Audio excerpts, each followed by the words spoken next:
You think the real risk with AI investing is picking the wrong stock. It isn't. Back in the dot-com boom, Amazon was the right pick, and its stock still crashed 95%, falling from about $107 to under $6. Buy at the top on fear of missing out, and you'd have waited years just to break even. By the end, you'll know the difference between a world-changing technology and a good investment, and they are not the same thing. None of this is financial advice. I'm just walking you through how these numbers actually played out. Picture the biggest wave you have ever seen, a wall of water rolling toward the beach. That is artificial intelligence right now. In 2025, NVIDIA, the company making the chips that power almost all of it, became the most valuable company on Earth, crossing $4 trillion. Everyone can see this wave coming. The only real question is how you plan to ride it. There are two ways onto that water. Some people grab a surfboard and paddle straight for the crest, chasing the biggest, fastest thrill. One wrong shift of weight and the wave folds right on top of them. Others climb into a sturdy boat, slower, less exciting. But the same wave that wipes out the surfer just carries the boat forward. Let me put a face on the surfer. Ben is 29, earns about $60,000 a year, and kept watching his group chat brag about doubling their money on AI stocks. Every day he waited felt like cash slipping through his fingers. So he poured $15,000, nearly all his savings, into the hottest names right near the top. That feeling pushing Ben has a name. It's called FOMO, the fear of missing out. Your brain treats a missed gain like a physical loss, and it screams at you to jump in before it's too late. None of what follows is financial advice, by the way. I just want you to see how this actually plays out. And FOMO gets louder in a crowd. When your coworker, your barber, and a stranger online are all bragging about easy gains, your brain reads their confidence as proof. It isn't proof. In 2000, taxi drivers were handing out stock tips. When everyone's certain, that certainty is already baked into the price. Because we have watched this exact movie before. On March 10th, 2000, the NASDAQ, the American index stuffed with tech stocks, hit 5,048 points. Investors were convinced the internet would change the world. And here is the strange part. They were absolutely right. The internet did change everything. But being right about the technology did not save them. Over the next 2.5 years, that same NASDAQ collapsed 78%, from just over 5,000 points down to around 1,100. Trillions of dollars simply vanished. And it didn't crawl back to that peak until 2015. 15 years just to break even. Look at Cisco. It made the plumbing of the internet, the routers and switches. For a moment in 2000, it was the most valuable company in the world. Then its stock fell around 80%.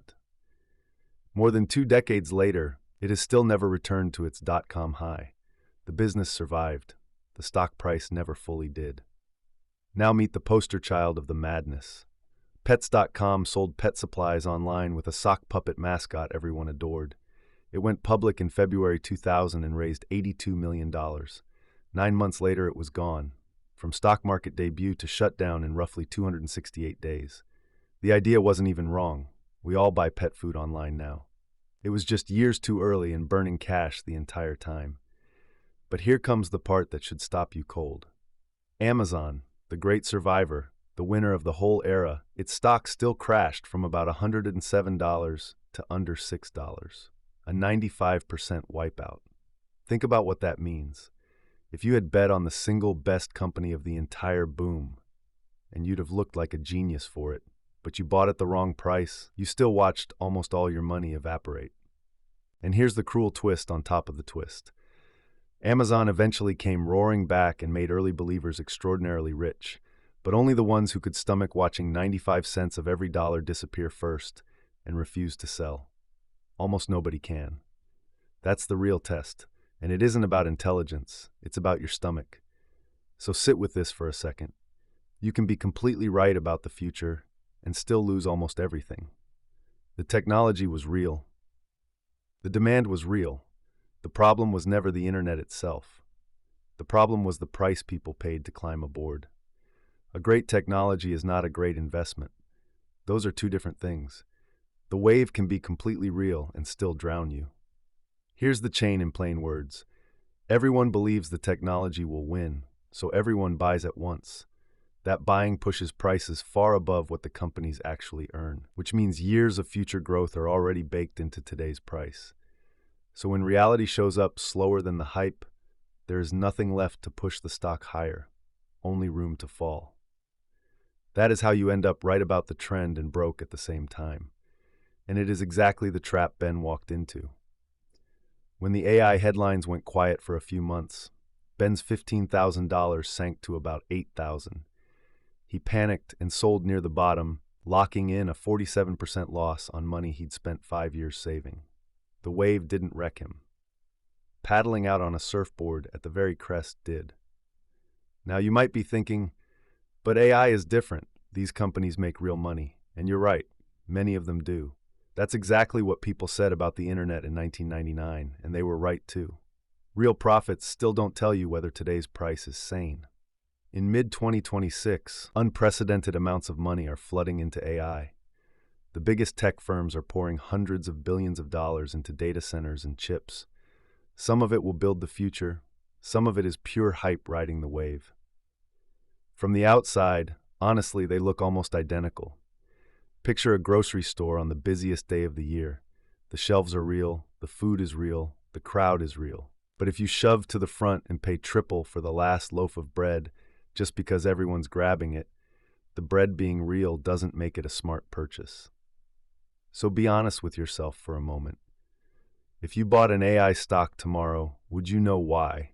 Beyond a chart going up and a feeling you're falling behind? Sit with that answer. It quietly tells you whether you're on a surfboard or in a boat. And this splits two ways depending on who you are. If you're in your 20s like Ben, being early is survivable. You have decades for the wave to play out, so steady buying is your friend. If you're near retirement, a 78% drop you can't wait out is a completely different animal. Same wave, very different boat. Here's the encouraging part. You don't have to choose between jumping in blind and missing out entirely. The boat is a real option, and it's boringly simple. 3 moves build it. First, buy the whole ocean instead of one wave. A low-cost index fund spreads your money across hundreds of companies at once, so no single pets.com can sink you. If AI wins broadly, you win, without having to guess the one perfect stock. Think about why that works. In 2000, nobody could reliably tell you Amazon would survive and pets.com would die. At the peak, they looked the same. Owning the entire market means you automatically hold the winners without needing to spot them in advance. You let the survivors carry the fund.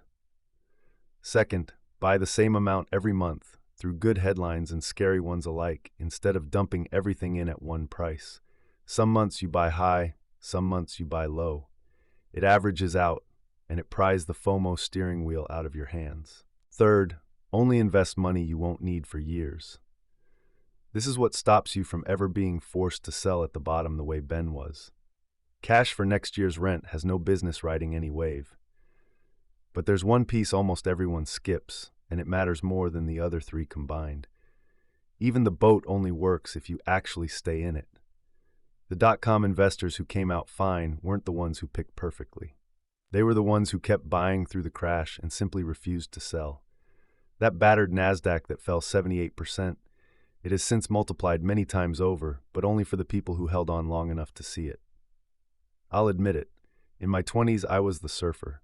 I chased a hot stock on pure hype, watched it drop, sold in a panic, and told myself I was just unlucky. I wasn't unlucky.